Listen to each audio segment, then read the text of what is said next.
please stand clear of the doors. Por favor, manténganse alejado de las puertas.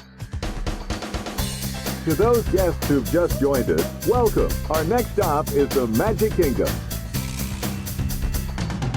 For those of you standing, please hold on to the handrails throughout our journey and stay clear of the door. Stay clear of the door.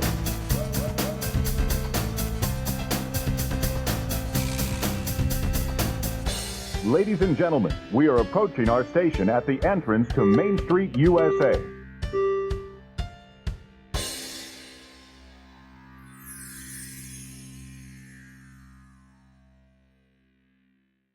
Welcome aboard the Monday Morning Monorail podcast. This is Justin Monorail, and this is episode number 213 of the Monday Morning Monorail podcast. Thank you so much for joining us on another beautiful Monday morning. Today is August the 5th, 2024, and as we speak right now, we have hunkered down for a bit of a tropical storm here in the Orlando area. It looked to me like we looked at it, the projections, and Debbie's going to be sweeping a little bit north of us, but we're still probably going to get some weather. So hopefully everybody stays safe, stays dry, and it's not going to impact you if you are here in the area visiting Walt Disney World or Universal. So with all that being said, we got a big show cooked up for you today. Lots of news, lots of exciting reviews. But before we get to any of that stuff, I've got to welcome in my co-hosts, and let's do that right now. Let's start with the one with the very cool purple mini ears right now, and that is, of course, Stephers. Stephers, welcome to the monorail. Hello, everyone was festive, so I decided to be festive too. We are very festive today. Yeah, well, we're on camera. We're recording video. We're going to be posting this to YouTube and probably using some of the clips and stuff. So a whole new feature of the Monday Morning Monorail podcast. If you haven't already, go sign up for the YouTube Monday Morning Monorail podcast. You can see our beautiful faces and our cool merch that we're wearing today. We're all in cool merch because we're cool kids. And speaking of cool kids, here's the coolest one of them all. Let's welcome in Landon the Dawsdome. Landon, welcome to the monorail. I appreciate somebody finally calling me cool 39 years into my existence. Hi, everybody. Coming from the isolation station of love. It's me. It's the DOZ, and it's a Monday morning. You know what that means. And am I hearing this correctly? We're on camera right now? That's true. Hearing and seeing it correctly. Well, I'm glad I'm wearing pants this time. So do not want to get us demonetized on YouTube. Yeah. For those of you who are joining us on YouTube and you want to take a look, I want to show you this shirt that I picked up yesterday. Because, by the way, I was in Hollywood Studios yesterday, and all the Halloween merch is out. I think they put it out August 1st. Like, it's beautiful. And this year, I really am digging the Halloween merch at Disney World. This probably will not be the last purchase I make, but let's show it right now. Take a look at this beautiful shirt.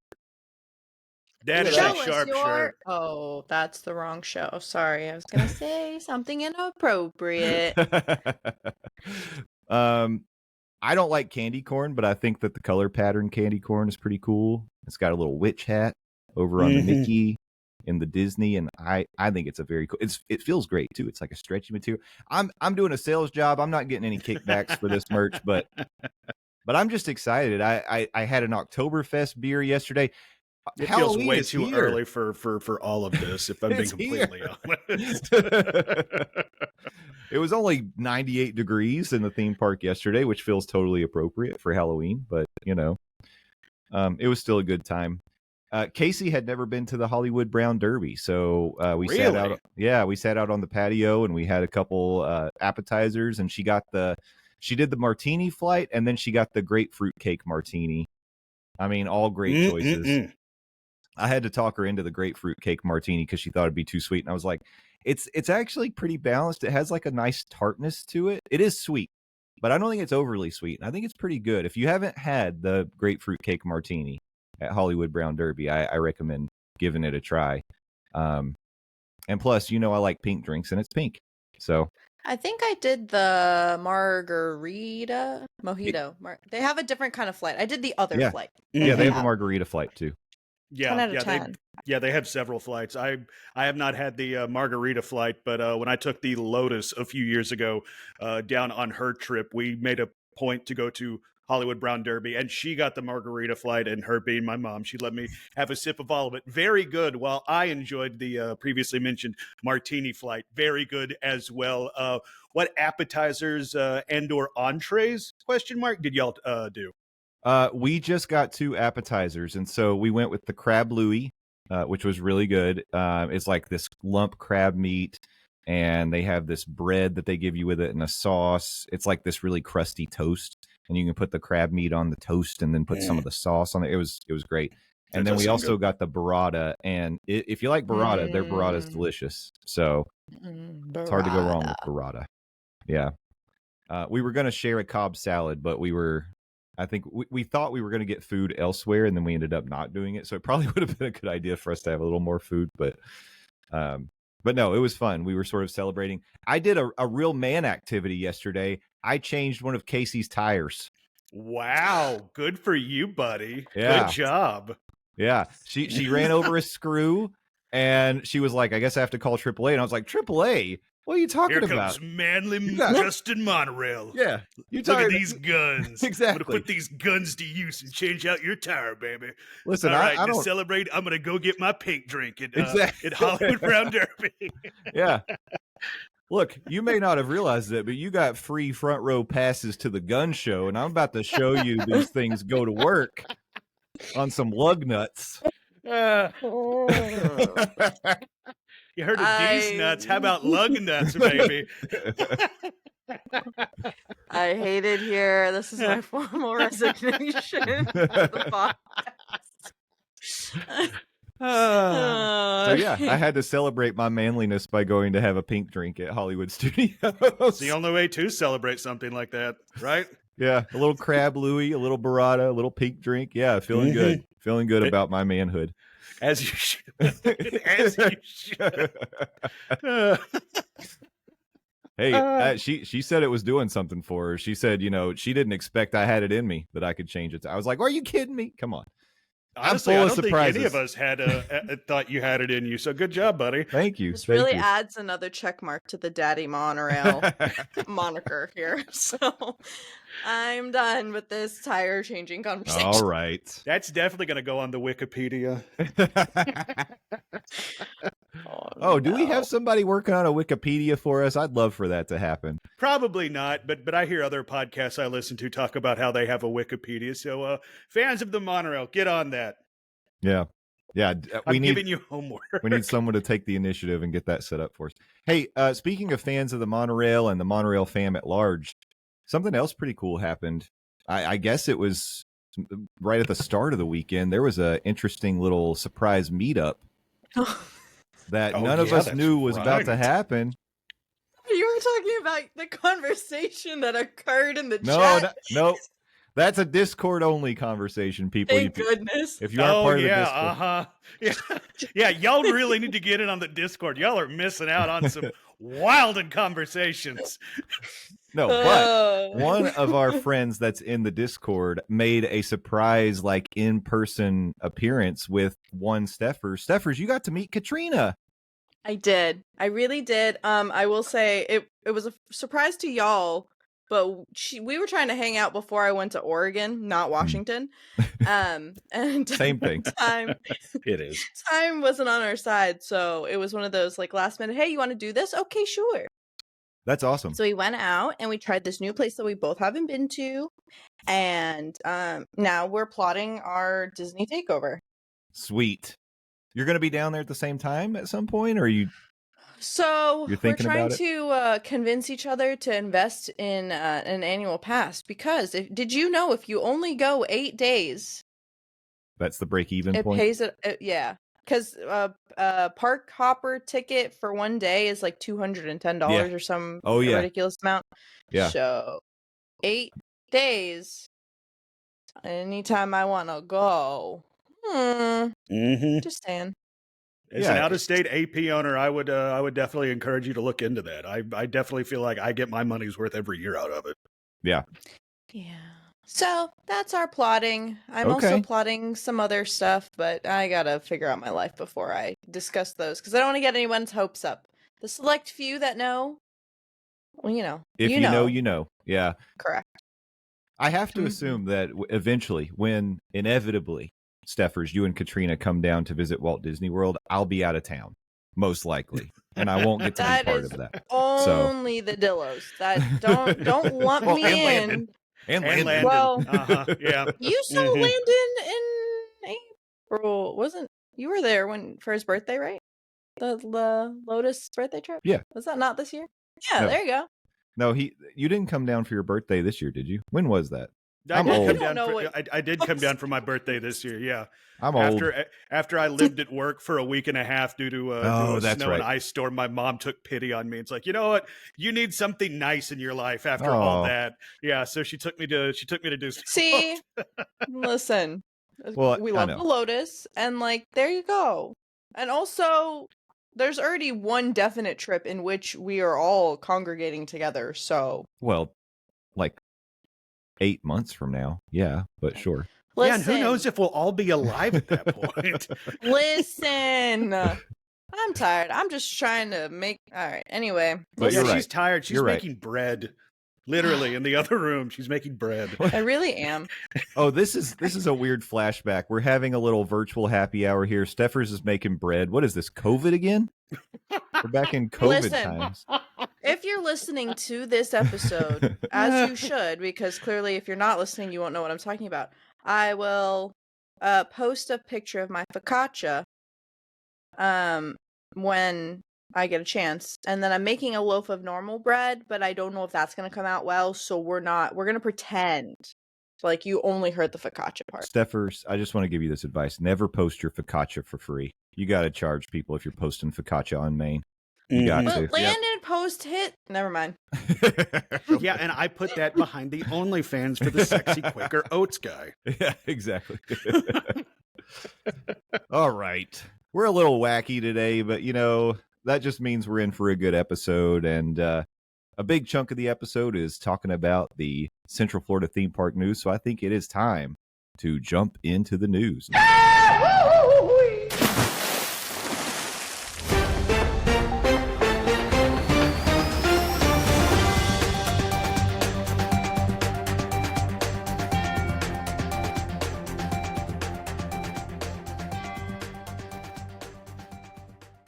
That's right, dreamers. We're back again with the headlines from the Central Florida theme parks, and we're bringing them to you right here on this episode of the Monday Morning Monorail podcast. We're going to do as we normally do, and that's start over in Walt Disney World. As I mentioned, Hurricane Debbie, well, I think it's Tropical Storm now. I don't know if it's quite upgraded yet to Hurricane Debbie, but it is sort of causing a little havoc here in the Central Florida area. I do think the path is sweeping it north, and it's not going to cause any major problems for people down here in Central Florida, but we are going to get some rain, and I think most of it's going to happen in the next 24 hours. So if you're listening to this Monday morning, it may have already sort of passed. And I would just say, if you travel to Florida in the summer, you've got to prepare yourself, and you're going to go to Disney, you've got to prepare yourself for the possibility of pop-up rainstorms, which can be pretty heavy at times. So hopefully people are here, have the supplies, you've got your poncho, your umbrella, whatever it may be, but you got to be ready for those 3:00 afternoon storms that we typically get every day. And so if you are prepared for that, you're going to be okay in this case. I don't think it's going to cause any issues other than that. Oh, as a side note, just speaking of storms impacting theme parks, did you all see Dollywood got flooded? There was a really heavy rainstorm that happened. I think it was 4 or 5 inches over the course of an hour or something, and the park was underwater. It was not insane. only the park, part of the parking lot as well. I mean, people were having to evacuate Dollywood, and good on Dollywood cast members, team members, whatever the employees are called. They are working with members of the public who had their cars damaged due to standing water. It was quite insane. Yeah. I mean, y'all know what I do for a living. I work at a radio station in East Tennessee. That was definitely one of the leading stories when we got to work on Monday was Dollywood was underwater. That was nuts. Yeah. It was on CNN. It was a headline, like a national headline that had happened. So Yeah, it's not every day. Yeah. Well, I will it say, is kind of every day in some parts of Magic Kingdom flooding, but still, yeah, that's kind of a big deal. Correct. Well, also by Hard Rock at Universal, not to play favorites here, but also it floods like in the resort area. Oh, really? Let me tell you, I think what year was it? 2019? Was it that year that we went, or 2021 when we went for Halloween Horror Nights, and there was like a torrential downpour. It was like a normal storm. It wasn't like a hurricane yet. Yeah, no, that water was like good calf height on me. Shoot. Oh, yeah. You don't know what's in that water. No. Let me just tell you that. Oh. And like there were a lot of places where like you couldn't cut through the grass because there wasn't really any grass to cut through. Yeah, so maybe bring an extra pair of shoes, extra pair of socks. If Absolutely. you wear flip-flops, like just be mindful that you might get in some sludge and get stuck. So like also maybe an extra pair of flip-flops. Yeah. Mm. Well, and honestly, you and should particularly not be, with news like this. Ugh. yeah, you should not be walking around the parks in flip-flops. That's not good for your feet. You're gonna, I mean, you know, you need some support. You need a good sturdy shoe, or wear some Crocs at least. But no. We do not encourage you to wear Crocs. Well, just be prepared. I think at the end of Sports the mode. day, yeah, you put them in sport mode. You're all good.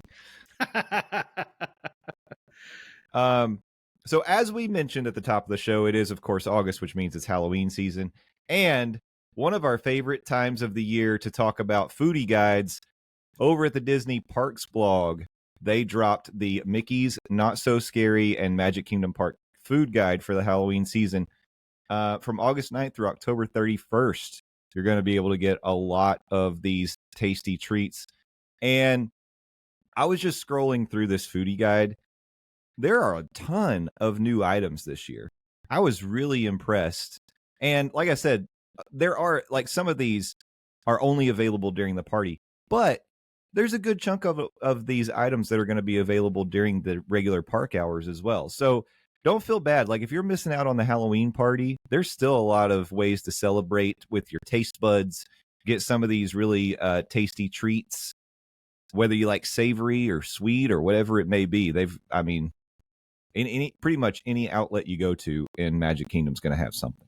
Ooh, Chipotle anyone- barbecue pork and street corn French fries at Casey's Corner. That's what's up. Yeah.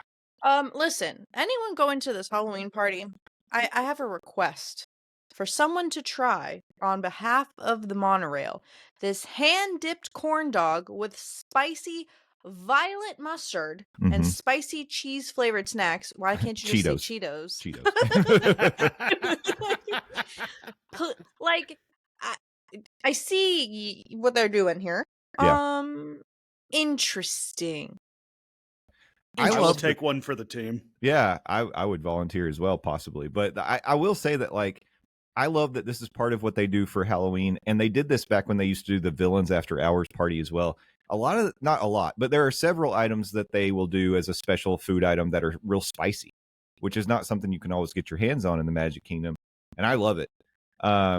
Yeah, that looks tasty to me. I think the violet really is just a reference to the color, because what would spicy violet mustard be?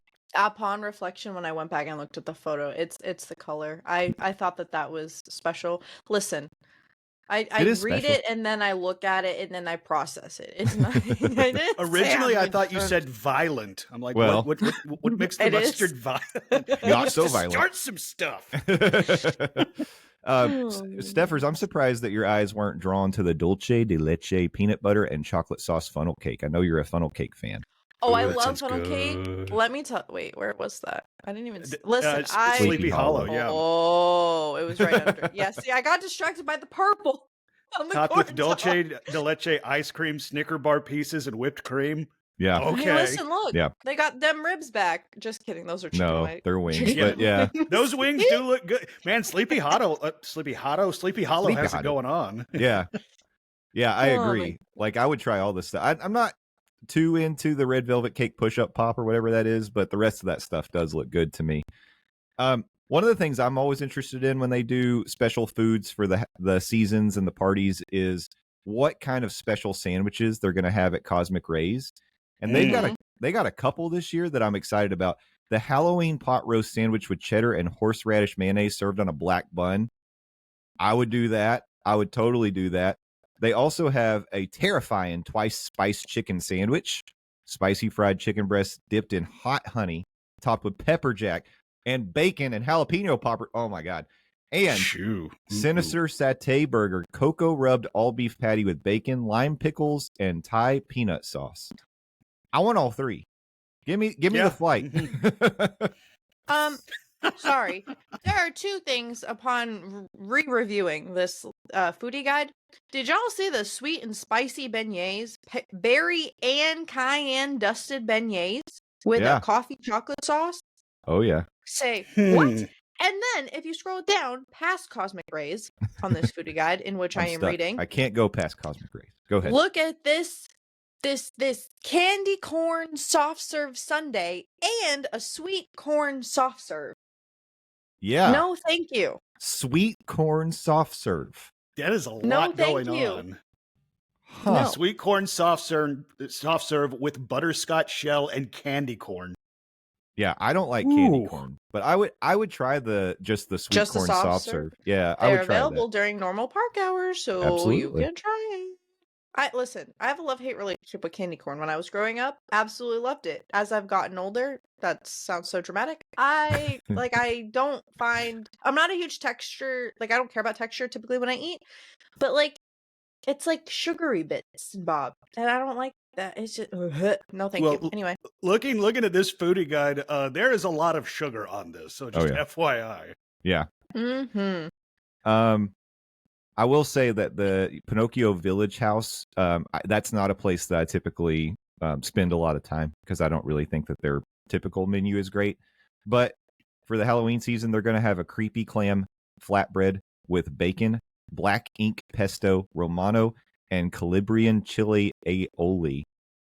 That sounds very interesting to me. Getting clam from a theme park, particularly at Pinocchio Village House. Maybe risky. That's the scary part, Landon. That's the scary part. Touche, Justin. Touche. Yeah. Just get it at the end of your visit. Is all I'll say. Yeah. And don't plan anything for the next day. So if it goes sideways, you can head back to your room. If I was going to get anything at Pinocchio, I might look at the sweet and spicy chicken strips tossed in Korean barbecue sauce, topped with black sesame seed, fried garlic, and all the green onions. But I mean, they look good. Yeah. Yeah, they do. I agree. That sounds good to me as well. I'm much more drawn to the savory food items than I am the sweet treats, I think, during these agreed food, during the seasons.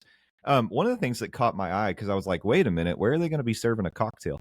Of course, it's at Be Our Guest, but they're going to have a special cocktail for the Halloween season. It's called the Handsome Brute. Tito's handmade vodka, Chambord liqueur, pomegranate juice, and lemon juice garnished with a sugar rim and raspberries. Probably pretty sweet, but I mean, it's exciting. The thing that caught my eye, though, I saw that, and then I looked up and I saw the bone marrow. Have you all ever had roasted bone marrow? No. I haven't either, but it's one of those things that I'm interested in. Is it a tartare? What's the thing where you're supposed to scoop it onto the thing and you eat it? Yeah, whatever that thing is I've had that. You can scoop it onto bread, like toast pieces or whatever. Yeah. I've done that part. I don't know if I've had it in any other capacity other than that, but I think it's good for you. But yeah, man, Be Our Guest catches a lot of flack because people don't love the menu and they feel like it's too expensive, and and fair enough, whatever. I've enjoyed my trips to Be Our Guest, but I don't know, maybe I'm an easy critic. But there are some interesting things that are going to be there during this period of time, like the cast iron trout sounds good. The beef short rib and purple potatoes is a little sort of down the middle, but the roasted poulet rouge chicken, a lot of that sounds good to me. So maybe if you happen to have a Be Our Guest reservation over the next couple months and you try one of these, I'd love to hear about it, because I probably won't go in there during this period of time, but I mean, it's enough that I'm interested in a couple of those food items. I'd like to try them, but I just probably won't make it in.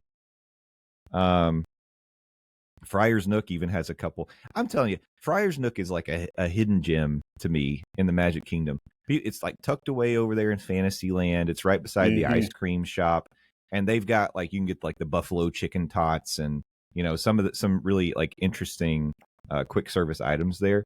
But if you're interested in checking out some of their Halloween treats, they're going to have a buffalo chicken hand pie, which sort of looks like an empanada. Hand pie. Yeah. And then they're going to have spicy pork spring rolls. That sounds good, with charred pineapple and scallion dust. And bowl of bones, bone-in piggy wings, fried with fresh jalapenos and tossed in Coca-Cola cherry barbecue sauce. Huh. Yeah. So, I mean, I'm telling you, like, I'm impressed with this foodie guide. I think they've really, like, who knows, how it's going to turn out taste-wise, or... they always make these things look so good in the pictures too, and then they don't always, when they're served to you, they don't necessarily look like that. But I think that we're set up for a very tasty Halloween season in the Magic Kingdom. Yeah, and I'm not the biggest sipper guy, but I do want to point out the Minnie Mouse Hocus Pocus dress up sipper does look really cool. It does, yeah. It's another one of those that looks like it shouldn't be a sipper. Like the shape of the thing. Yeah. It's just, it's odd, but it does look good. If you are thinking about going to Mickey's Not So Scary Halloween party this year, you probably need to make a decision on dates pretty soon, because some dates are selling out, including the first 5 dates of the party are already sold out. And then there's one in September, actually September 13th. That's the Dillows meetup party. September 13th, that Not So Scary party is now sold out. Landon, did you get tickets already for that one? Yes. Okay. Me and Smoking Hot Girlfriend have gotten our tickets for that. So hearing that it has sold out makes me glad that we already did, but also hearing that it has sold out, boy, it's going to be very peoply in the Magic Kingdom that night. Well, when the Dillos announced they're doing a meetup at Not So Scary, this is what happens. They pack the park out, I guess. Either they pack the park out or people flee Florida. One of the two things. Just me. Just me. It's okay. It is okay. Maybe. Well, let's hop over to Epcot, where, as we're talking about tasty treats, I wanted to mention this is a place that I still have not been. I would love to go. I think Cocktail Bob and his wife Christina actually went to this restaurant and they enjoyed it. But they have made updates to the menu and the pricing at Epcot's Takumi Te. You don't even know if I'm saying that right. Bless but you. Thank you. But they made some updates to the menu. I think they, looking at it, looks like maybe they simplified it a little bit. I will say this. I mean, it's an expensive experience. It's $250 per adult, plus tax and gratuity. Shut up. What? Yeah. They used to have a plant-based option that was priced at $150, but now that is also $250 a person. Oh. Yeah. So I don't know if they're using more expensive vegetables or they were somehow losing money on that plant-based item menu. I don't know, but I don't typically think that a plant-based menu is like the ingredients are going to cost you nearly as much as the other stuff, but who knows? This was something that me and the Smoking Hot Girlfriend considered kicking around going to on our upcoming trip. I think I've made my feelings on prefix menus known on previous podcasts, but if you are new, I'll go ahead and I'm not a fan of prefix menus, but $250 a head. Mm-hmm. Hearing that, I will never eat at Takumi Te, apparently. Yeah, it's crazy. Because I'm gonna be honest, looking at the menu, even like the plant-based and the non-plant-based, I don't see where $250 comes from. Yeah, you get to eat Wagyu beef, but I mean, $250? Yeah. I'm all for valuing your product. And if people will pay for it, good on you. But I am not one of those people that's going to drop $500 for me and another person to go eat. Yeah, I mean, I think this is a tough sell in a theme park. I mean, this could be a wonderful dining experience where you just feel like you've never had anything that tastes this good, and and you have like an emotional experience when you eat the food. But like the only comparable dining experience that I've considered that would be almost just as expensive, or maybe actually I think it's probably more. I've wanted to do the chef table at Victoria and Albert's, and I feel like that to me is a better value. Yeah. I don't know, I but agree. I could be I wrong. would do that too. Yeah. Not to Kumite. You couldn't pay me enough, respectfully, because also typically, that style of food does not keep me full for very long. So Yeah. I'll Well, eat it, and then I'll be hungry an hour or two later, and then I'll be sad because I spent $250 that I don't have. Yeah, I just So this is a hard pill to swallow, and again, if people are paying this, Disney can feel justified in charging $250. But looking at that menu, and to Stepher's point, I don't think she's the only one that would eat something like this, and then like an hour, 90 minutes, it's like you're walking around the World Showcase. It's like, dang, I'm feeling a touch peckish. Didn't I just drop like $600 for me, you, tax and tip to eat like 90 minutes ago? Let's yeah. let's get a bite to eat. That is not great. Or you're just telling yourself, well, I guess I'm not eating for the next several days. This is going to have to last me. I'm drinking water. Yeah. But again, it could be delicious, and I don't judge anyone who wants to do it. If that's something that like that you feel like you want to treat yourself to, and you know, everybody justifies things in their own way, and they're like, oh, for me that's worth it, then great. For me that just seems a little much, especially on a prefix menu. I would see it if, like, imagine it's a whole experience where they only do one seating a night, and maybe you have like one-on-one experience with the chef, and maybe they even give you some like history around, you know, some of the food and the culture and all that, like, and it's more of a immersive educational experience, and then they kiss you at the end. Then maybe I pay $250. I don't know. Well, for these prices, somebody better be kissing me at the end of the night. but yeah, if there's an experience attached to the meal, I would be more likely to sign up for something like this. But yeah, it's tough. It is a tough pill to swallow. But anyways, while we're talking about restaurants in Epcot, we can also mention that the restaurant Marrakesh has reopened, but there's a caveat, as summer seating for all at Epcot. So the restaurant is still not operating, but they did reopen the doors, and at least it was used as a pass holder lounge earlier in the summer, but now it's just, I guess rumor is, according to Blog Mickey, they'll probably use this venue somehow for food and wine when that starts. But for now, it's a place where you can get some air conditioning. There's restrooms available. You can bring food and drink in there with you, but it's currently not operating as a restaurant itself. I mean, and that's sad to me because I actually really like Restaurant Marrakesh, and I feel like it's one of the more unique dining opportunities that you have in Epcot. And usually you could eat there and you didn't have to spend $250 a head to have a dinner. So, and you got to see belly dancing. So that was fun too. Oh, that's always fun. Yeah. So I don't know. I hope that there's plans to bring it back eventually. I know they've been doing a lot of refurbishment in the Morocco Pavilion, and Disney's catching a little heat because, you know, they tiled the fountain that's sort of in the center part of the Morocco Pavilion when you walk in, and it looks bland now. It used to be like, I think it was like Moroccan artist who had actually applied the tile work to that fountain originally, and now it just looks like it's a tile fountain. They kind of took some of the authenticity out of it. So I'm not sure what's going on over there, but I like the Morocco Pavilion, and I don't know. I'd love to see it back up at full strength.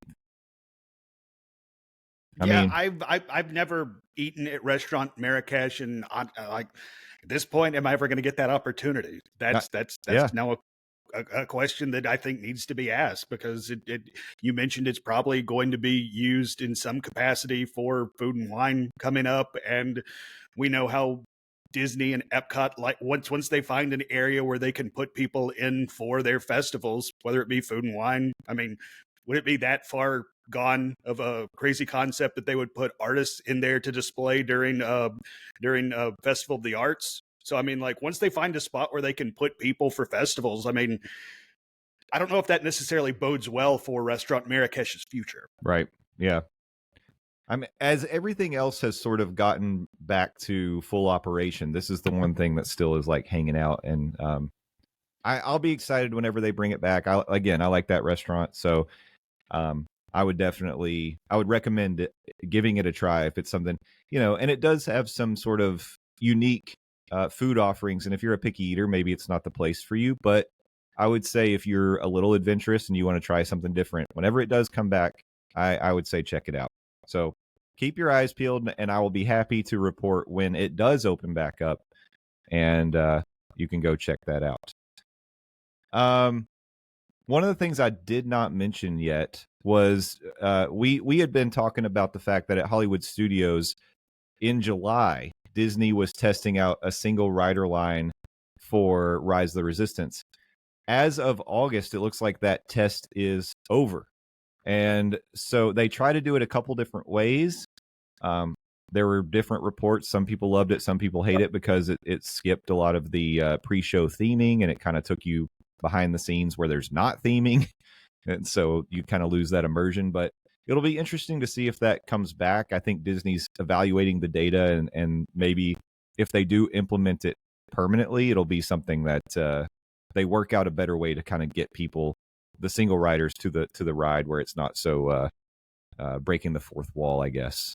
And maybe it's a little more immersive. They just need to theme the hallways out a little bit, make it look like you're walking. There you go. Yeah. Like just have like some Wookiee graffiti in the hallway. There you go. Exactly. Boom, done and done. It's like I do hope they find a way to bring back the single rider option, because it's like when we talked about this originally, I think we all agreed if this is your first time riding Rise of the Resistance, definitely do not do single rider, because you do miss part of the pre-show and get into the feel of joining the resistance, so to speak, and you get on the transporter and you're sucked into the tractor beam and you're brought on board the Imperial cruiser. That's the part where you come into the queue and you see all the stormtroopers, which is just such an iconic part of the ride, and just hell, Disney, I think, at this point. But I think we all also agreed, if you have been on Rise of the Resistance a handful of times, absolutely sign me up for single rider. So I do hope that Disney A, re-implements the single rider, and B, figures out a better way to do this. Honestly, I would like to see more single rider options across the parks, period. Yeah, it would be nice. I think our friend Maz was talking about maybe if there were more single rider lines across the parks for more attractions, it would be a little bit of a better alternative for people who can't get approved for DAS passes anymore, because they do tend to be shorter waits and get you like closer to the ride faster. So, That's a good point. Yeah. So that could be an option. Credit to Maz. That's a good idea. I don't think it solves the problem, because absolutely. Yeah, but it helps. But it could help. Yeah. So, and then of course, if you're traveling alone and there's always open spots where they're looking to like slot people into rides to fill a ride vehicle. So I think there's a lot of opportunity there for sure. Okay.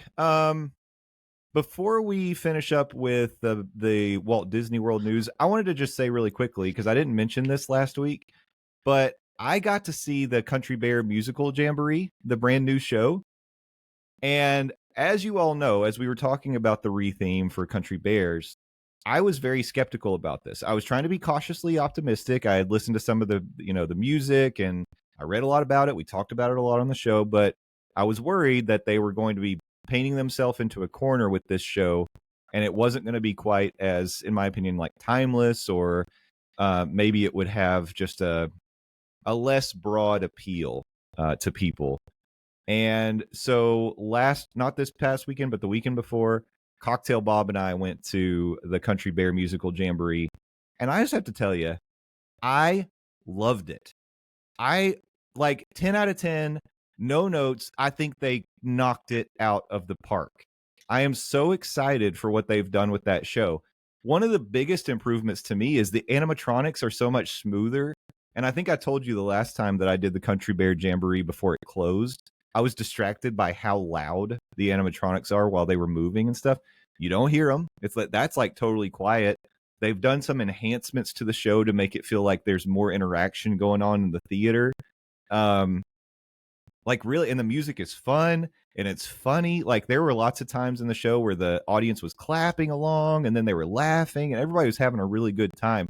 Young and old, everyone like that I could see really enjoyed the show. So I'm excited, and I want Landon. I would love for you and the Smoking Hot Girlfriend to try the show out whenever you're down the next time, like here in September, because I know that wasn't something. I don't think you'd ever even done the old Country Bear show. Is that true? Nope. Right. Mm-mm. Yeah. So I've never experienced any sort of Country Bear jamboree, as it were. yeah. So I really would love for you to try it. I think you're gonna like it, and I'd like your review if you have a chance to do it on that trip. I want to hear what you think about it. So Well, I'll definitely give it a shot. To hear you say 10 out of 10 no notes, though, Yeah. I'm kind of surprised. yeah, I don't know what I would. Okay, if I want to be picky, there's one thing I could say. There's a couple points in the show where it feels like it sort of stops dead and then they have to get it going again just between songs and stuff. And I was trying to think back, did the old show have those moments as well? I think that with the old show, it had a little better flow where it didn't feel like there were points that just kind of screeched to a halt. But this show does it a couple times. It's not offensive in any way where you're like, oh, now I'm totally taken out of it. But it's just like, okay, the energy gets taken down for a minute and then you have to kind of pick it back up. That would be my only picky comment. Otherwise, I think the music is fun. The songs are fun. The animatronics look great. The humor is good. Yeah, I'll be doing it again soon, I think, because I really enjoyed it that much. Very cool. Yeah. All right. I think now we can hop on the bus and go up I-4 because it's time to go across the Universal with Stephers. It's Stephers, me. over to you. It's me.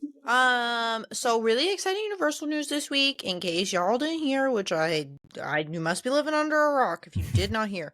Also, side note, going across the country with Stephers, next week. Hold on. Not next week, but the week after show, I'll have a trip report because the next week, probably while you're listening to this show, I'll be in Disneyland. My brain and dates. Man, I was going to say, I wish y'all could see this, but you can see Stephers figure this out all in real time. This is great. Go to the YouTube channel. Listen, next week, later that week, I will be in Disneyland. Listen, anyway, moving on to Universal news. I'm going to start with the small stuff because I think when we get to the nitty gritty, we'll have a lot to discuss. Something that Disney has been doing that now Universal is doing, they have a shoulder pet pygmy puff. In case y'all haven't seen it, is really cute. I used to have one, like the normal sized one when I was growing up, when Disney World first opened. Okay. It is $40 plus tax. Whoa. It comes with a cute little carrying case. It and is better. And that's all I'm going to say back about to our that. Takumite conversation. It better kiss me at the end. I was going to say, does it give you a kiss?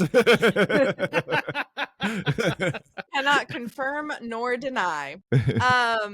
Our fave Halloween Horror Nights merch is out and being put out new stuff. Lil Boo merch is officially on the shelves, y'all. Lil Boo is really prevalent in the All Hallows Eve boutique and Islands, but also I think they've sprinkled some stuff now in Five and Dime.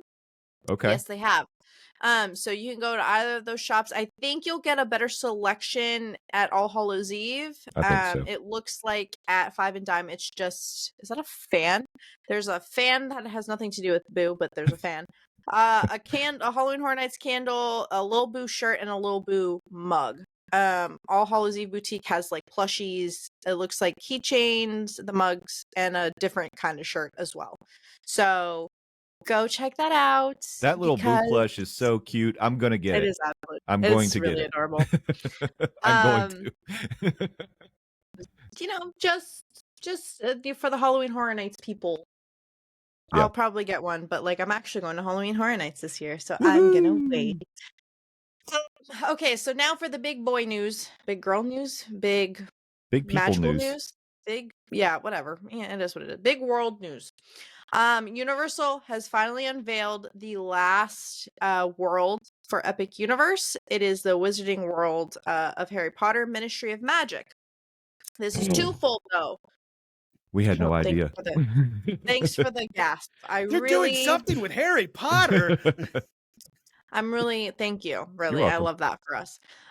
So the Ministry of Magic, they're doing this. I think this is a really cool thing. They're not only doing the British Ministry of Magic that we know from like the film, like well, I guess they're both from the films, but from like the OG series, they're also doing a Paris version, which is from Fantastic Beasts. Mm-hmm.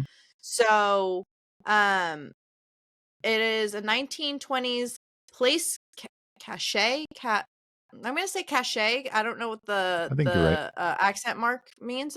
Is described as a hidden, bustling shopping district in Wizarding Paris.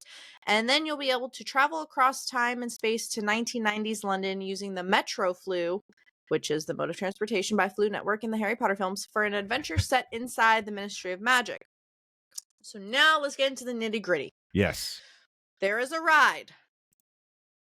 Harry Potter and the Battle at the Ministry, which Universal claims will employ first of its kind ride technology, including omnidirectional lifts. There was a YouTube video, as they've done for previous announcements, that kind of illustrate this.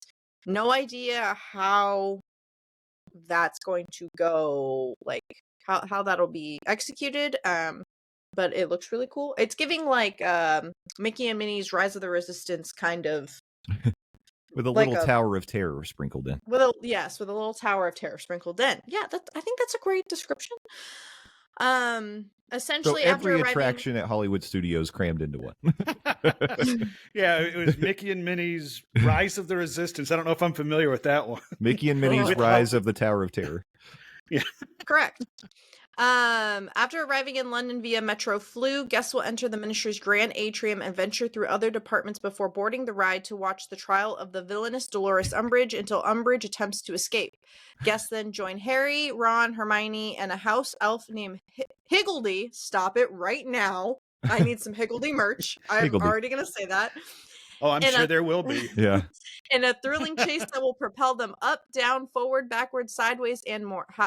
Diagonal? Like, what's the more? Throughout the Ministry as they try to capture Umbridge, all while dodging attacks from Death Eaters, rampaging creatures, and other hazards. See, hearing that reminds me of what is it, Harry Potter and the Forbidden Journey? Yeah, the one where you go into Hogwarts. Except, let me sell this one to you, Landon. Have you ever wanted to ride an attraction that takes you right to the heart of a courtroom procedural? As a matter of fact, yes, I have. As somebody who has seen a quarter of all Law and Order episodes, Jay, yes, I have. Dun dun. So they have I just like my only request, Universal, if it's going to be anything like Forbidden Journey, please don't drop like giant spiders right in my face again. Please. Maybe they will. Please. Maybe you don't know their life. I will say the concept art, that's the word I'm looking for. For the ride, it looks like a Tower of Terror, like enclosed space.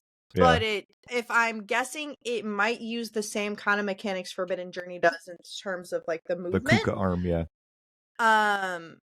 Unclear. I do have a creator friend that is actually on the team. Oh wow. Working on this Epic Universe situation. Universal is going Kuka arm crazy because that I mean, you know, they're using that similar thing for the Dark Universe ride as well. Mm-hmm. It's not gonna the ride vehicle looks different, but I think it's still on a Kuka arm. Same concept. Yeah. I think, and I don't know if people really recognize this, but this atrium, quote unquote, that you get in the queue is, you're literally immersing yourself in the movies, just like you would in Forbidden Journey in the queue of the castle, in Gringotts when you're going through the bank. And I think that Universal does such a great job at executing these kind of queues. So can we just take a moment for the queue? Just one How moment. about a and little that's it. noise for the queue? Yeah. A little celebration. mean, for the you- queue. Okay. That was it. That was my moment. You mentioned the queue, like when I showed this to the Smoking Hot girlfriend, it's like her and her daughter are big Harry Potter fans. It's like she mentioned, it's like, I just hope there's an option where I can go and experience the queue, maybe not even necessarily get in line for the ride, because she, to your point, Steffers, wants to be immersed in that. Yeah. Typically there is I mean you get in the line, but like you kind of like dip before you get on the ride kind of thing. So I'm interested how they are going to manage that. My question is, are the OGs reprising their roles to lend their voices to this ride, or are they using bootleg Hermione from Hogwarts Express? Oh, I hadn't even thought of that. That's a good question. Yeah. Let's find out. Did the original actors sign their life away in perpetuity to Universal to say, yes, anytime you want to add something to the parks, we will come back and voice over, except for Hermione, who's never coming back. Emma Watson, no thank you. She's like, no thanks. I'm living my life. Living my life. Anyway, I mean, let's be honest. What's the dude who played Ron Weasley really doing? Rupert Grint has a kid. Oh, he's a dad. Okay, all right. Well, he can take him And to Universal. he's in like a new show. take him to Seuss's Landing while he does work. Come on, Seuss's Rupert. Landing. I quit.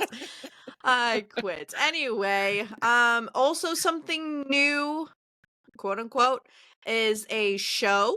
Mm-hmm. You can come face to face with fantastic beasts, maybe beats, but also beasts at Le Cirque Arcanus, a spectacular mix of live performers, puppetry, and special effects.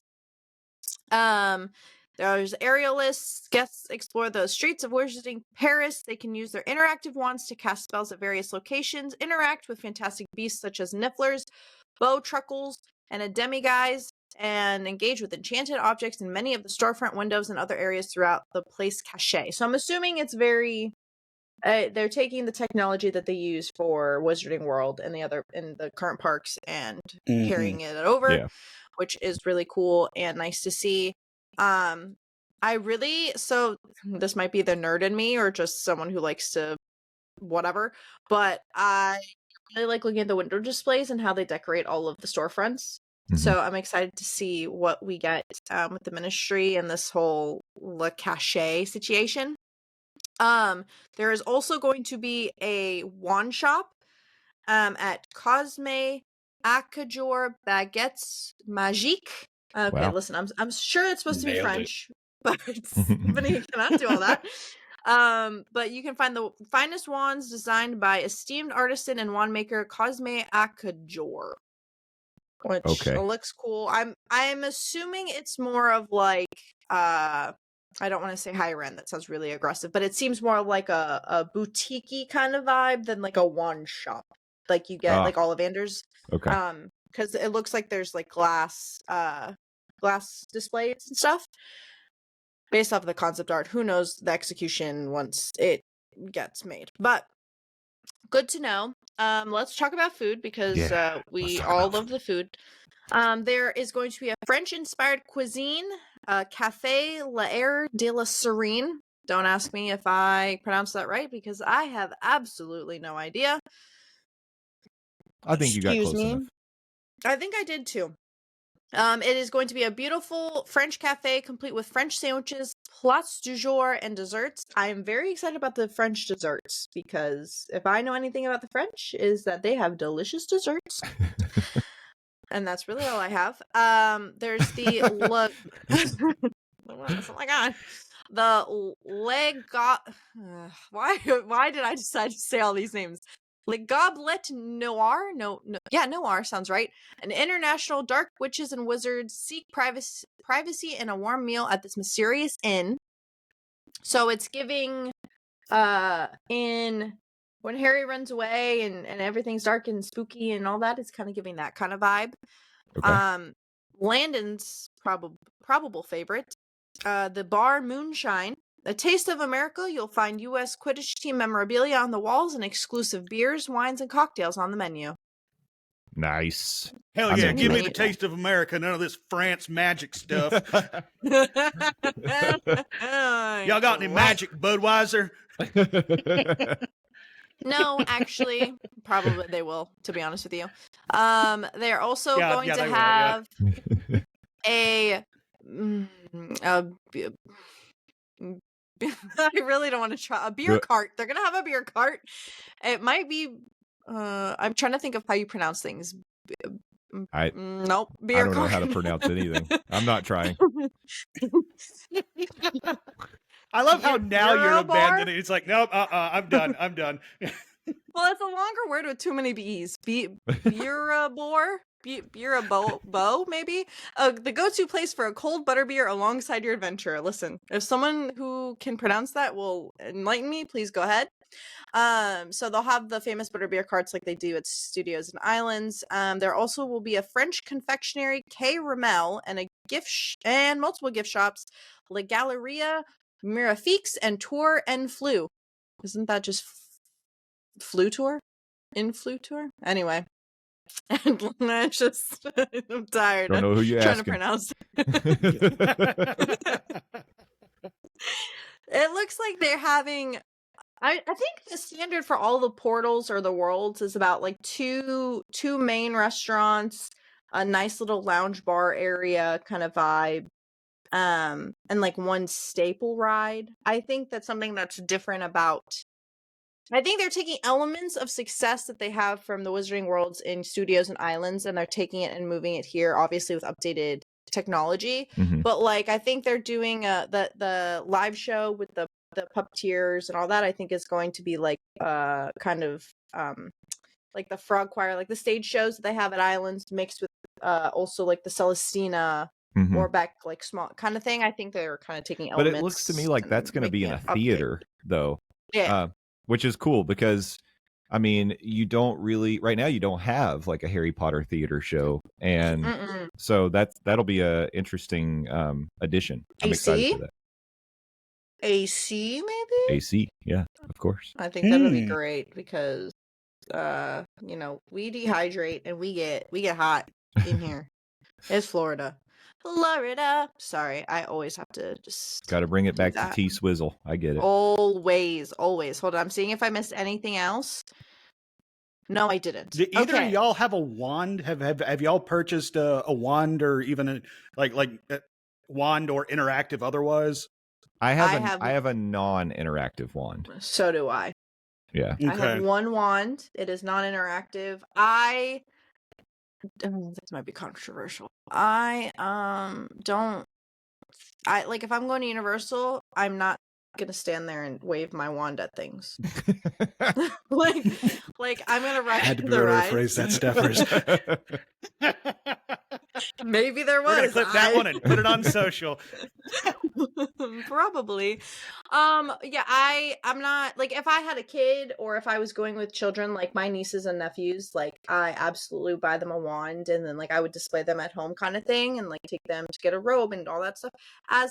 I'm not judging any adults who do this. I'm just not a big enough fan for the actual casting, like the spell casting, that I don't it doesn't resonate with me as much. I just like the looks of the wands. I have Sirius's wand because that's always been. I think if I get a Harry Potter tattoo, I would get the runes on Sirius's wand tattoo. Cool. So there's like a significance for me, but you'll catch me buying a Niffler before I buy an interactive wand. The thing is, I probably am the target audience for this because I like to stand around Harry Potter Land and wave my wand at things. So I.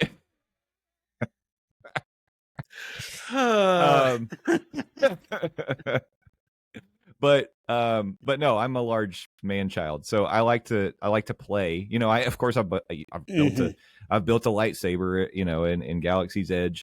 I'm surprised that I haven't caved yet and gotten an interactive wand. I like to stand and watch people do it. I just haven't done it myself, but maybe I will for Epic Universe. We'll see. Is that something you're interested in at all, Landon? I'm gonna be honest. I'm actually considering it when Epic opens. I haven't bought a wand interactive or otherwise. And when the Smokeout girlfriend went down and went to Diagon Alley for the first time and had her magical experience, again, giant Harry Potter fan, she got the wand, she got the robe, and she tried to do the interactive stuff. And I was like, okay, this is neat. Hearing it's coming to Epic, and I assume the technology would transfer from one park to another. It wouldn't be like, oh, you got to have an Epic Universe wand, guys. Yeah, I don't think so.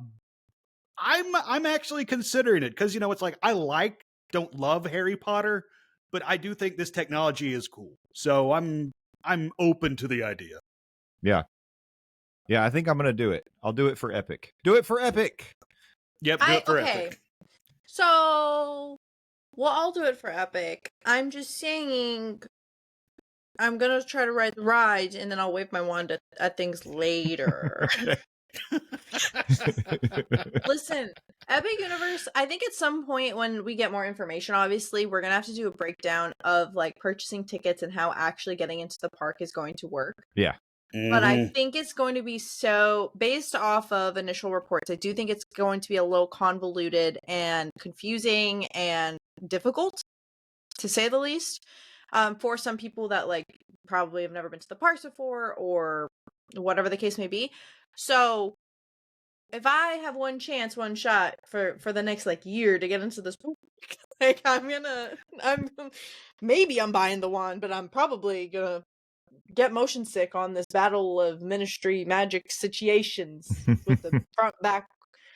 Oh man. Yeah. Motion sick. Yeah, that makes sense. That makes sense. I'm not as concerned about the motion sickness thing on this one because with the bigger ride vehicle, I don't know that it'll be moving quite as wildly maybe as the Forbidden Journey ride vehicle, but also I feel like they would have learned lessons from that experience, and you know, maybe they will limit the exposure for motion sickness people, because Forbidden Journey when it opened was a vomit comet. Like everybody getting off of it was throwing up, and they had to tone it down.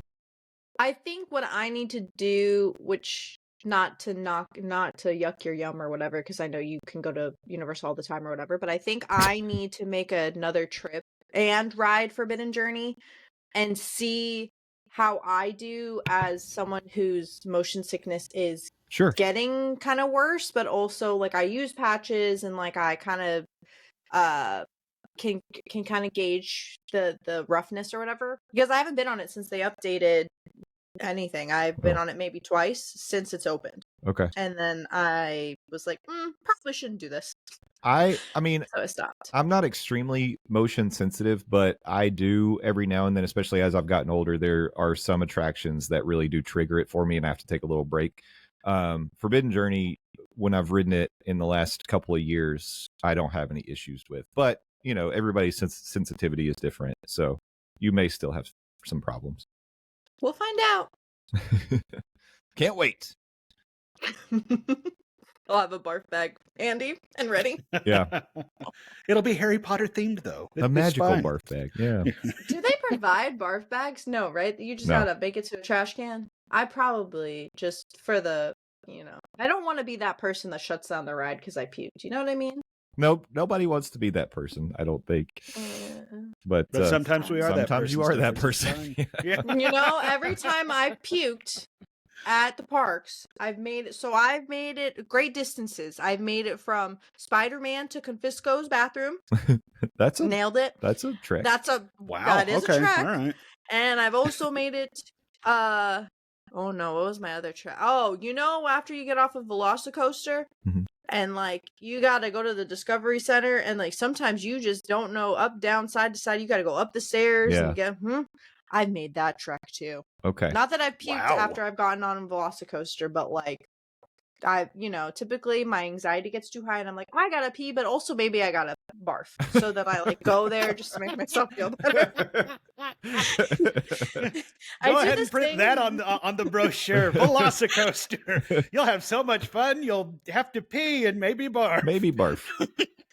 Well, I do this thing where like my bladder for my anxiety shrinks, so then I have to pee right before I get on the ride. So I'm like, okay, if I focus on the fact that I have to pee, I won't focus on like the anxiety of being sick. Listen, it works. Hey, you do what you got to do. in these times, these troubled times. I hate it here. So Spidey makes you sick? No, I used to do this really terrible thing, which I don't recommend. I would go on the Hulk, and then I would go on Doctor Doom, and then I'd be like, yeah, sure, no problem. And then I'd get on Spider-Man, and the Wombo Trio would just not work. Yeah. Okay. All right. Yeah. So We yeah, call and then that the sometimes tossing cookies triple. That old adage. Yeah, so yeah, We're breaking out that typically- chestnut, are we? Yeah. I typically don't do those 3, or like sometimes I can do Doom, but like I have to like take a breather before I get on Spider-Man because of the jerkiness. It's like the culmination of them, not them separately. Okay. Yeah. That makes sense. Anyway, that was your Universal news. Well, so Stephers. Only the best places to throw up. Thanks, Stephers. Yeah. You're very welcome. We're going to clip that and put it on social. So another thing that I have not gotten to share with you guys on the show officially is that a couple of weeks ago, I got to go to SeaWorld and I was able to experience the penguin trick. I did it. I wrote it. You did it. Yeah. In and my Stephers, honor. Yeah, I knew that this would be of particular interest to you as you are our resident penguin lover. And I want to say it's a fun ride. It's definitely a family coaster. It's not like overly thrilling. It has like a nice little launch to get you started. It's got 2 launches. On the ride. Cute. Yeah, it's got 2 little launches. I will say a couple things. The first of all, when you get started, it's like you're indoors and you're kind of like passing these Arctic scenes and stuff before you launch outside. I wish that was longer. I actually really like the indoor part of it where you're kind of zipping through because you're supposed to be on a snowmobile. That's the idea of the Penguin Trek ride vehicle. And it would be cool if there was a little more of that with some of the theming, getting to see like the penguins and the polar bears and the Arctic base and all that. It's really, really cool. The ride itself, it's fun. It's not very long, but it is fun. And I think that it's I think Slinky is maybe even a little more thrilling than Penguin Trek. It's pretty mild, like overall pretty mild ride. But Did you just say I'm sorry, you just compared it to Slinky? yeah, I think Slinky Dog is like for like if you're saying for kids who are new to coasters, I think Slinky is a step a little more closer to like a thrilling coaster than Penguin Trek. Penguin Trek is very smooth and it's got some turns and hills, but I didn't ever like feel like any of it was like anything that would be too scary for like someone who's new or worried about coasters or anything. So I think it's a good. It lives up to its name. It's definitely a family coaster. It has a waist restraint, like no shoulder restraints, just waist restraint. The queue I was underwhelmed by. You're like a lot of it is I guess you're supposed to be sort of in a science research base, but there's really not a lot to see. So that's, it is what it is. It's fine. But overall, then when you get off the ride, it filters you into the penguin encounter and you have to go through it. There's no way to not go through the penguin encounter when you get off the ride. I'm not mad. Yeah, but if for some reason this ride did trigger your motion sickness, they hold you up because people can still queue up just to go see the penguins. So you get off the ride and then you're stuck kind of in a line to exit. And you have to go through the little penguin area. And then even to get out of that, there's like a little airlock kind of thing because they're keeping it so cold in there where the penguins are. So I don't know. It's just kind of something to think about. Like, I don't think seeing the penguins is a bad thing, but it's just, it adds on to the experience a little bit and it takes a little time to exit. I guess it's sort of similar to if you were to ride the seas with Nemo and friends and it dumps you into the sea base. I call sea base alpha. You have to sort of walk through the aquarium and to get out of the ride. I guess it's a similar thing to that. But I don't think there are bathrooms in the penguin experience would be the only thing. But I liked it. It's good. It's cute. Also, Stephers, I had no idea that when you go into the penguin encounter that they do special lighting to mimic like sunrise and sunset for the penguins. So when we were exiting that area, it was sunset time and it was really cool. It was like a nice orange hue lighting the penguins. And they were still running amok, being silly. Yeah. I don't know if I ever said this when no, I didn't, because the ride wasn't open yet. But my friends, yes, I did mention my friends going to see the penguins to see if it was open. But I don't know if I mentioned that like a penguin fell out of the enclosure while my friends were visiting. I didn't know that. And like, okay, yeah. So, yeah, I got a cute little video of a penguin was very intrigued by my best friend, and it like yeeted itself out of the enclosure. It was fine. I don't want anyone to cause like freak out. It was fine. Didn't hurt my friend. Didn't hurt itself. And then a person, an employee, team member, I don't know what they're called. Yeeted it back in the Yeeted it. Technical term, of course. Yeah. Drop kick the penguin back into the. Toss it like a football. Yep. So yeah, fun facts. Penguins are great, and I want to ride it. Well, so like Steffers, if you had been in that situation, you would have tried to like stuff the penguin in your backpack. Oh, 100%. Yeah. For legal reasons, this is a joke, but also You're like, you're coming with. Yeah, we would have been talking. We would have been talking about Steffers in one of our stories about how a woman tries to steal penguin from SeaWorld. Yeah, she would have a special. She's got a special Gimli seat in her studio that sometimes you'll be able to see now that you're watching us on video. She would have a special penguin seat right there beside Gimli, and they could just wrap up in blankets together. Aww, that would be so beautiful. Anyway, that's me dreaming. I'm gonna cry now. Well, that was the SeaWorld news. Thanks, SeaWorld, for acknowledging the fact that, because we all know it's true that, of course, we are the official podcast of SeaWorld, and we've mentioned you once again. So congratulations to us, all of us, really. Yep. Good job, guys. Yeah. To wrap up today's show, I didn't plan a special segment today because I knew we'd have a lot of news, and I was trying to catch us up on some of the things that I've gotten to try for the first time the last couple of weeks. But the last thing I wanted to mention was I finally got to see the Mega Movie Parade at Universal Studios. I saw it last weekend, and I was a little worried they were going to cancel it because there was an afternoon storm coming in. And in Florida? What? Can you believe it? But I think they actually kind of started the parade a little bit early to sort of beat the weather. But man, oh man, it was great. I loved it so much. And I knew that I would, just seeing the pictures of it, like the floats looked great, but I was excited about the characters and getting to actually interact with like the Sheriff Brody and the mayor of from Jaws, and then getting to see Marty and Doc on the Back to the Future float. And man, it was just it was so fun. And the music is great. One of the things that I mentioned offline, I don't think I mentioned this on the show, was the way that they transition between the floats, like the overarching theme of the parade. They use the Universal music that you hear, like you go see a Universal movie, they put up their little production screen and you hear the da da da da da da da da da da. So that theme is kind of like it's a remix rocked out version of it, but that it flows from one like song to the next as the movie floats are going by. And I enjoyed the classic Universal floats as much as I enjoyed the DreamWorks floats. There was a lot of energy with the dancers and performers. It was really, really good. And what a wonderful addition. I'm glad. I can't believe it's been 2 years since Universal's had like a daytime parade, but I mean, it was worth the wait if this is what we were waiting for. It's a very, very good parade. Highly recommend making it a priority to get a good spot to see it. And it really helps to round out your Universal day, I would say.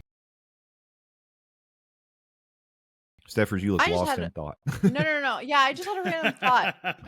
Do you recall, I don't know how long ago this was, but remember how they like updated or changed the dinosaur at the end of River Adventure? Mm-hmm. I'm like 95% positive that they like took it out and replaced it with a new one. I wonder if this is the recycled one. If that in fact was taken out and replaced with a new one. Well, I guess it could be, but wouldn't that also mean they'd have to build like a back half of it, because the dinosaur at the end of River Adventure is really just like the top half, isn't it? That comes Oh, out at you. that's true. I mean, yeah, but that's still And also, cheaper than isn't- like making a whole new one. That's true. Isn't the one in the parade, isn't that like a puppet, not really an animatronic? It is a puppet. Yeah. Never mind, I which rescind. I think is awesome. It gives it some human element, for the lack of a better term, interaction that an animatronic doesn't have. I mean, like, don't get me wrong, it's like the Maleficent steampunk dragon over in Magic Kingdom is really cool, but at the same time, it's like, it's not like, acknowledging the crowd at all, where I think on the flip side, the T-Rex puppet can. I mean, it's not like, going to be signing autographs or anything like that, but at the same time, it does have a team member operated it, which I think in theory sounds really awesome. Yeah. I cannot wait to experience this for myself, and I'm glad that you were able to have such a great experience doing so. Yeah, it was really good. I had a good spot. I was like in front of where they used to always have the tribute store, and now of course they've moved the tribute store over near the Five and Dime, but over there near like Jimmy Fallon. It was a good spot to watch it, I'll say. I'm still I don't know. Anyway, we can talk offline about my findings, but Okay. whatever. I think it's a possibility. But I love that you loved it, and I'm excited to see it when I go visit for the next. Oh, I wanted to mention too, one thing I thought was kind of cool about each one of the individual floats. They do pretty creative things, because each one of the floats has like a little driver in there. And like, for example, the Jaws float, the person driving the float is sitting in the shark cage that's on the front of the float. Oh, that's cool. Yeah. That is cool. Ooh. Yeah, so a lot, like if you pay attention, you can see all the little drivers of the floats, and in several of them they do something creative, so it looks like they're sort of part of the theming. So it's cool. Very cool. I love that. Yeah. Do you think in the future Universal will add and take away movies, or do you think this is the only iteration we're going to see of this parade, how it's running? I mean, they could very easily like switch out movies if they wanted to. I guess, if they had like some new blockbuster DreamWorks flick that comes out. That's what I was thinking. Yeah. It's like the new like the next Minions, right? Not Minions 5 or whatever, but like the new version Minions. Of that is. Yeah, exactly. Yeah, absolutely, they could. I think right now it's good because the DreamWorks representation they have on the floats represents the characters that are in the parks. So you get to see Poe and the Minions, and you get to see Shrek. No, there's no Shrek. Why is there no Shrek? I didn't see a Shrek. There's got to be a Shrek float. Okay. Does there have to be a Shrek float? I think there should be a Shrek float. We got a new Shrek movie coming, next year, 2 years from now? Mm-hmm. There's no Puss in Boots either, is there? No, there's no Puss in Boots, but I like for him to have his own float would be interesting. Like you would think that maybe they'd have them all on the same float together, but I don't know. Yeah. I don't know. Don't give me that look, Steffers. I was so convinced, like to me, it would be just like, oh, of course there's a Shrek float. And I was like, wait a minute, there's not. I didn't see a Shrek float. Weird. Weird. Well, I mean, they took out Shrek's attraction not too long or a few years ago, but then recently. Took out Jaws. Yeah, they did take out Jaws. Yeah. So Shrek, there's still room for Shrek in our Hold heart. on. I would not put Shrek and Jaws in the same sentence, Steffers. Calm down. Slow your roll, Miss Universal. But, I mean, they do have Shrek Swamp now, so he's not, like, out of the park. That is true, yes. Yeah, so, so he's still represented and still has a delicious pretzel that comes with green cheese, if you're interested in such a thing. We love green cheese. The Swamp Dog. I highly recommend the Swamp Dog. It's good. All right. Well, that's really all I had planned for today. I one of the things that we've talked about doing is as we kind of move forward and continue to grow the show is the Monday Morning Monorail podcast, as you know it, that comes out on Mondays, is always going to be like heavily news focused. We always like to focus on the headlines. But we don't, sometimes obviously, every time we go long talking about the news because there's always so much to talk about. And sometimes it's hard to squeeze in things like M3-4D or Fast Pass Snack Break Standby, which I got out of order. But I know. But we still want to do those things. So one of the things we've been talking about sort of behind the scenes is maybe what we do is we always have our little Monday show, and then we do an additional show that would come out off cycle. That would be like the M34D, the Fast Pass Standby Snack Break, Steffer's Sensational Snack Station, all those things where we do our fun alternate segments that are not news focused. So something that we're working on in the background. Don't worry, those things are not going away. We know that people enjoy our non-news segments, so we're not getting rid of them, but we are kind of tooling around with the idea of maybe just releasing them as like separate little things that come out again, like off cycle. The other thing is we are going to do a live show this month. However, am I hearing I'm going to have to do this live show by myself?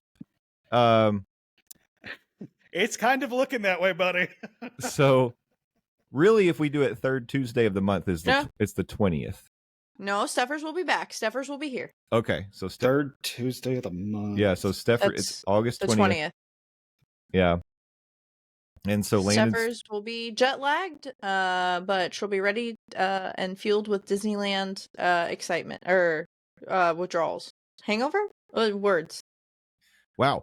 Yeah, that's true. You'll be like fresh off the Disneyland trip. So interesting. We'll have to think about like the 22nd? 20th. The 20th. 20th. Yeah. That Tuesday, the 20th. I will be in Chicago. Okay. Wait, Chicago. No, I will be back. Oh. So you will not be going by yourself. Okay. All right. So we'll all be there. So my idea for that live show was to do our hype list, because we talked about putting together a Halloween Horror Nights house hype list. And of course, from Steffers and my perspective, like ours will be approaching it from what we are most excited to experience. Landon is going to come at it from more of the perspective of, hey, I'm not going to go in those houses, but these seem like the most interesting concepts that I would love to see how they're going to execute them. So a couple different perspectives. Of course, we already know what number one is. I don't want you to say it. Don't say it. Jay. You know what number one is, right? Yeah, I think Say I it. do. I'm not happy about Say it. No, I won't say it. Steffers, say it. The Finnegan's Bar. No, that is not it. That is not it. Oh. Fine, I won't say it. Save it for the live show. Okay, all right. Yeah. But until then, we're going to keep bringing you the Monday morning shows. And like I said, we'll just considering some options and how we execute some of the other stuff. But until then, keep joining us right here on the Monday Morning Monorail podcast and in all of our other places. And we need to tell people where we can find each one of us out on the interwebs. So, Steffers, would you like to let people know all about what's going on with Sippin' and Bitchin'? You really just enjoy saying, I think, Sippin' and Bitchin'. I think that at this rate, I get that a free is where we're pass. at. Yes, you do. Sippin' and Bitchin', we have, hold on, I got to check my calendar because clearly I don't know anything. So there's no new episode this week, but next week, we will have a new episode. It is the last episode of the books that are already out. On the 13th, a new book comes out, but we're going to give ourselves like 2 weeks to read and like take notes and figure out all the gushy stuff that we've been waiting so impatiently for. Also, fun fact, next week, when you listen to my voice next, I will be a whole year older. Wow. Go me. Yay. Yay. Really, I can tell that you guys are so excited. So yeah, Sippin' and Bitchin' on everything and the YouTubes and Adventures with Steffers. Make sure you follow me on Instagram, because I will be posting stuff from my Disneyland trip. Obviously, I'll talk about it on here when I come back, and I'll try to cross post or like share some other things that the Monorail fan will love, but like Wonderful. A bunch of things are unfiltered will be on Adventures with Steffers. So the raw, unfiltered Steffers content. Wow. She'll be waving her wand Steffers at things. at dark. wrong park. Wrong park. But you have to Anyway. ask a cast member where Harry Potter World is when you get to Disneyland. I Please. will never do that because I would embarrass myself. But anyway, but we can plug that again next week because I still have a little bit of time before I go. So Sippin' and Bitchin', Adventures with Stephers, and Monday morning morning monorail on everything, including the tube of you. So go do that. Okay, thanks. Okay, thanks. Bye. All right. How about you, Landon? Are you starting a podcast called Sippin' and Bitchin' as well? I was going to, but apparently somebody already took that name, so so no new podcast announcement at this time. Okay. But in lieu of that, you can follow me on the Bird app, LANDOZ. Please go follow me, Landon Doan. I'm the best, Landon Doan, not the rest. That's where you can follow me, 280 characters at a time. I also run a website, buttmunchchips.com. Butt Munch Chips. Sit on your butt and munch. But instead of going there, go to bonfire.com and search Living with the Landon. That's where you can get your official Living with the Landon merchandise as I, Landon Doan, April 1st, 2025, will turn 40. And to celebrate the occasion, I'm heading down to Epcot and will be riding Living with the Land as many times as I can on April 1st, 2025, raising money for Second Harvest Food Bank of East Tennessee, a food bank here in East Tennessee, with all money raised earmarked for the Food for Kids program. So any money raised through the merchandise past the cost to make it will go directly to Second Harvest Food Bank of East Tennessee. We're also still in the process of working with Second Harvest to set up a donation page. So head over to the website, morningmonorail.com. Keep an eye on that. That is where that website will launch once we get that set up. And I also appear on the Phil Show, News Talk 98.7 WOKI radio station locally here in Knoxville, Tennessee, streaming 6 to 10 a.m. Eastern Standard Time at newstalk987.com. Woohoo! That's all the stuff. Yeah. And yes, ladies and gentlemen, you've got to subscribe to the Monday Morning Monorail podcast on YouTube because we are posting videos. I actually posted my full mega movie parade experience on the YouTube. And I think that other than there was some wind noise because, like I said, a storm was coming. There's some wind noise in the video, but otherwise I think it turned out pretty well. So I'd like for you to check that out. And also, if you want to see me wave my wand at things, come to the YouTube. I'm waving my wand at you right now. He is. Yeah. Yep. Wingardium Leviosa. I just made you fly. Never going to live me saying that down, and it is now embedded in the internet forever. It's a fun thing to do, Steffers. It's very fun. You put that wand down. Put that thing back where it came from. So help me. Yeah. It's a You're family gonna put somebody's show. eye out. This is my wand that I mentioned earlier. It's not interactive, but it is, of course, Harry Potter's wand. So that's the one that I have. And if you want to see it, then check us out on the YouTube. You can also follow us on all the socials at Morning Monorail. We have a Facebook group, Monday Morning Monorail Family, and then we have a Discord that you can join and interact with us all week long. Thank you all so much for doing those things. But even if you just come here and listen to the Monday show, we are grateful for you. Take care of yourselves and take care of each other. And you know what? Don't forget the people that make the magic. When you're in the parks, make sure that you thank a team member, thank a cast member, be excellent to each other, and party on, dudes. We'll see you next time. Bye-bye. Okay, bye-bye.